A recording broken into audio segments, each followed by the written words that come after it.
Now, here's a sight you don't see every day. Hundreds of female bats huddled together in a huge maternity roost. Mothers feeding their pups. Pregnant mums-to-be in clusters, keeping warm and preparing for winter. But before we get to all that, let's rewind a few hours. It's sunset in a quiet corner of South Devon, and a group of friends are on the trail of an elusive and enigmatic creature which only ever appears after dark.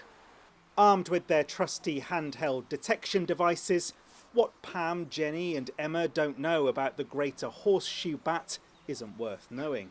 There are several thousand bats here in Buckfastleigh. They're very predictable. They come out just after dusk and they're going to move through the darkest parts of the landscape, through the hedges and the river channels, and go off out to forage.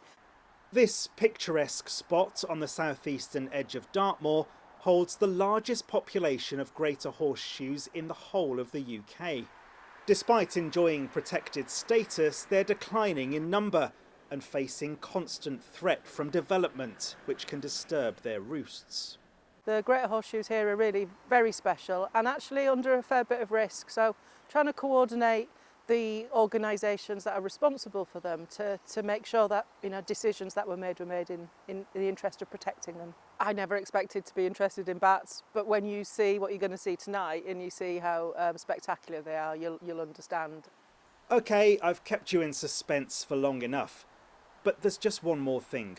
In order to give our winged friends their moment in the spotlight, we need to switch to our night vision camera.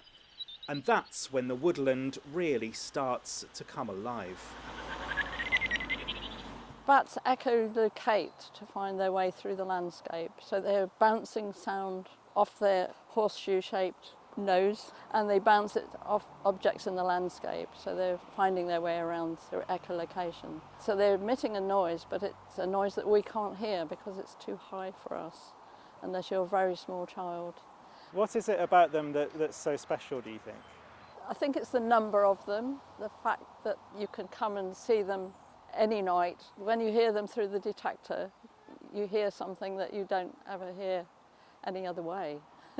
And it seems like quite a good social thing to do as well. It gets you out of the house and meeting other people. Yes. A lot of people are interested, and some people who come here when we come out in the summer, even though they've lived in Buckfastleigh, they've never actually come to see the bats, and they've heard about them and they're quite amazed. Well, before we came out tonight, I knew very little about the world of bats, but thanks to Pam and her friends, I've learnt more about these remarkable creatures in just one evening than I ever thought possible. I'm now a fully fledged bat enthusiast. Sam Blackledge, ITV News, Buckfastleigh.